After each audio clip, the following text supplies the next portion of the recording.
Igan, tapos na nga ang long holiday weekend at pauwi na sa Metro Manila ang ilan nating kababayan. Alamin natin ang sitwasyon sa Parañaque Integrated Terminal Exchange o PITX. Naroon nakasama nating si Ivan Mayrina. Ivan.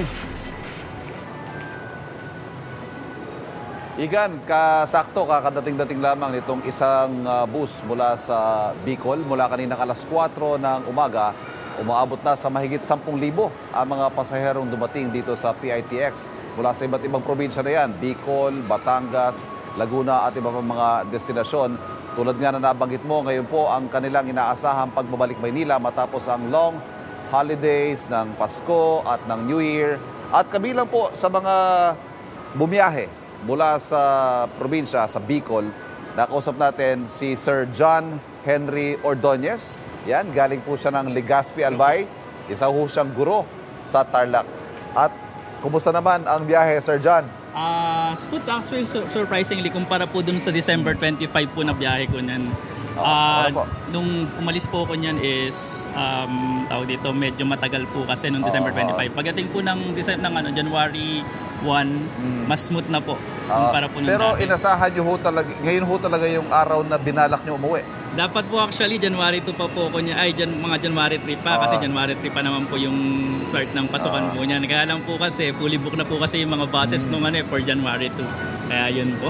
Pero overall, kumusta po ang naging experience niyo, ang naging biyahe ninyo? Smooth naman? Wala Actually, naman very naging aberya? convenient nga na meron pong ganitong mga atong PTEX kasi nga unlike dati dahil hindi naman po ko usually dito sumasakay. Convenient po kasi madali lang pong point to point po ako nakakarating from dito to Cubao and then from Cubao to Tarlac. Unlike po na pupunta pa po ako sa kalye para magabang pa ng mga So mula dito, pupunta pa ho kayo ng Cubao para sa inyong destinasyon na Tarlac. Tarlac City ba? Yes po. Oo, medyo haba pa ang biyahe ninyo, Sir John. Hindi na namin kaya balahin. Maraming salamat. Happy New Year po sa inyo. Happy New Year din po. Ingat po kayo sa biyahe ninyo. At ngayon nga lang po, pasado alas 6 pa lamang na umaga, more than 10,000 na mga pasahero. At ang inaasahan nating dagsa na mga pasahero sa buong maghapon na ito, January 2, 2024, ay higit 100,000 po. Para sa karagdagang detalye, para sa inaasahan natin magiging sitwasyon sa PITX ngayong araw, makakausap naman natin Ms. Colleen Calbasa. Siya po ang Corporate Affairs Officer ng PITX. Ms. Colleen, good morning. Happy New Year.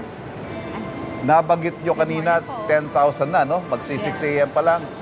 Buong maghapon, ilan ba inaasahan natin yung arrivals today? Inaasahan natin na aabot tayo ng mga 170,000 for today because of sabay-sabay na first work day of the year and of course sabay-sabay na rin yung arrivals natin coming from the provinces.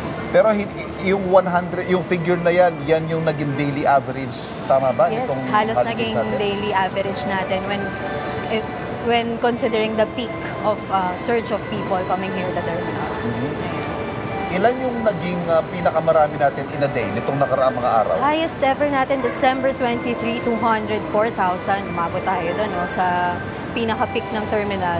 And of course, dahil yun sa going home for Christmas, at the same time, Friday din kasi yun Paano naman natin yung pinaghandaan ng mga pasilidad natin, perhaps security and all other aspects ng terminal operations natin?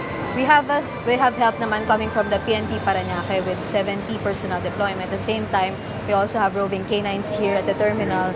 And of course, yung ground handling crews namin, they manage to the traffic outside the vicinity and inside the terminal. So, okay naman tayo. And then, at same time, yung security natin, napagting natin, katulad nga po dito sa likod natin, yung metal walkthroughs natin, still, mini-measure pa rin natin yung mga bagahe ng ating mga passengers kung meron bang sharp objects, flammable items, definitely. Kasi just for the safety of all the passengers. Okay, Ms. Corinne, 160,000 today sa mga sunod na araw, ganun pa rin ba? We're expecting na hindi na, so magiging daily average na tayo after January 3.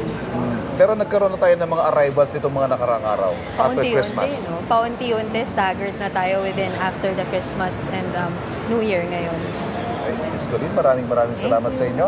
Nakausap po natin Ms. Colleen Calbasa, Corporate Affairs Officer ng PITX. At tulad po na nakikita ninyo, tuloy-tuloy pa rin ang pagdating ng ating mga kababayan mula sa kanilang mga bakasyon at patuloy po nating babantayan ang magiging sitwasyon dito sa PITX ngayong unang working day ng taong 2024. At yan po muna ang latest mula dito sa PITX. Balik muna tayo sa studio. Kapuso, para laging una ka sa mga balita, bisitahin at mag-subscribe sa GMA Integrated News sa YouTube. Sa mga kapuso abroad, samahan nyo kami sa GMA Pinoy TV at sa www.gmanews.tv.